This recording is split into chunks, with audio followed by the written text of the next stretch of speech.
क्या सरकार ने सिर्फ अपने फायदे के लिए गोल्ड में कस्टम ड्यूटी घटाकर 6% की है? क्या एसजीबी यानी सॉवरेन गोल्ड बॉन्ड का अंत करीब है? हम ये सवाल क्यों उठा रहे हैं बताते हैं। पहले बी वेल्दी को सब्सक्राइब कर लीजिए ताकि आपके काम की जो भी बात आपको हम बताते हैं वीडियो के तौर पर अपलोड करते हैं उसकी आवाज़ आप तक पहुंच जाए।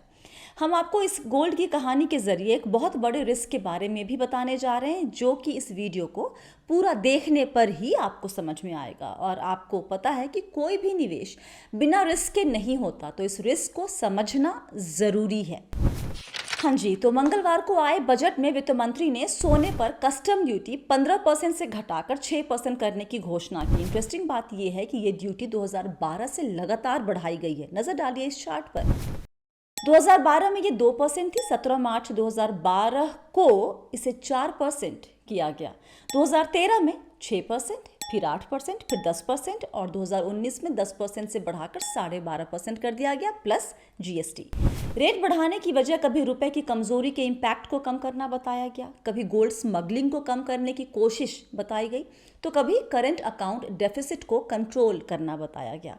और 2024 में ये सारी वजहें गायब हो गई और रेट 15% से कम करके 6% कर दिया गया। सवाल है क्यों? बजट स्पीच में वित्त मंत्री ने वजह के बारे में कहा था to enhance domestic value addition in gold and precious metal jewellery in the country. पर क्या यही वजह थी? I don't think so. इस रेट कट का सीधा असर दिखा सोने के भाव पर।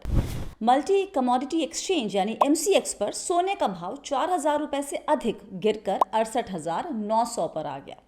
एनएसई पर एसजीबी की कीमतों में 2 से 5% गिरावट देखने को मिली। जैसे SGB August 24 was down by 2.6% at ₹7275 per unit. सबसे अधिक गिरावट थी एसजीबी दिसंबर 2513 में 5.98% की।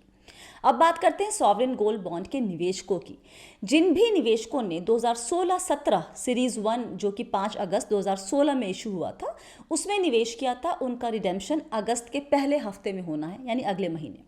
और इस वक्त सोने के भाव की गिरावट उनके रिटर्न के लिए एकदम बढ़िया नहीं है। सॉवरेन गोल्ड बॉन्ड 2016-17 सीरीज 1 का इशू प्राइस था 3,119 रुपये प्रति यूनिट और इस पर इंटरेस्ट था 2.75% का जो सेमी एनुअली पे किया जाता है। और रिडेम्पशन प्राइस कैलकुलेट करने का तरीका क्या है? रिडेम्पशन डे के पहले 3 वर्किंग डेज का सोने का average closing price as published by कौन? Indian Bullion and Jewellers Association Limited. तो जाहिर सी बात है कि अगर सोने की कीमत गिरी तो निवेशकों को उम्मीद से कम रिटर्न मिलेगा, लेकिन सरकार के खजाने से कम रकम निकलेगी। एक और बात है, कस्टम ड्यूटी घटने से एसजीबी की डिमांड कम होगी। क्यों? क्योंकि बाजार में सोना सस्ता होगा तो निवेशक फिजिकल गोल्ड खरीदना प्रेफर करेंगे और अगर एसजीबी की डिमांड घटेगी तो इसका इम्पैक्ट क्या होगा? एक्सचेंज पर एसजीबी की कीमत भी घटेगी।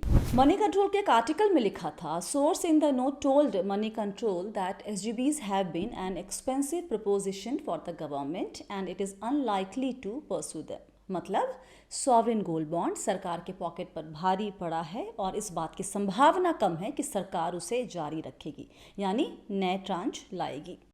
और शायद यही वजह है कि सरकार ने बहुत सोच समझकर इस वक्त सोने पर ड्यूटी कम कर दी ताकि रिडम्पशन के लिए उन्हें अपने खजाने से कम रकम निकालनी पड़े। और इस पूरे एपिसोड ने निवेश के एक और रिस्क को हाईलाइट किया है, risk associated with changing economic policies and market conditions. देखिए, एसजीबी सोने में निवेश का एक बेहतर विकल्प था और है, इसमें कोई दो राय नहीं है। इसने कई निवेशकों को बेहतरीन रिटर्न भी दिया है, टैक्स एफिशिएंट भी है। लेकिन याद रहे कि अच्छे विकल्प के साथ भी रिस्क हमेशा जुड़ा होता है। तो जब भी किसी गोल के लिए रकम कैलकुलेट कर रहे हैं और निवेश के रिटर्न को अज्यूम कर रहे हैं तो एक रियलिस्टिक नंबर रखें ताकि आखिर में झटका ना लगे, और अगर लगे भी तो जोर से ना लगे। आपकी राय क्या है बताएं कमेंट करके, या फिर आप हमें व्हाट्सएप करें या ईमेल करें। डिटेल्स आपके स्क्रीन पर हैं। याद रखें, आप हैं मेरे यानी स्वाति के साथ, और हम सब हैं बहुत ही सावधानी और समझदारी के साथ अमीर बनने के सफ़र पर। वक्त देने के लिए बहुत बहुत शुक्रिया।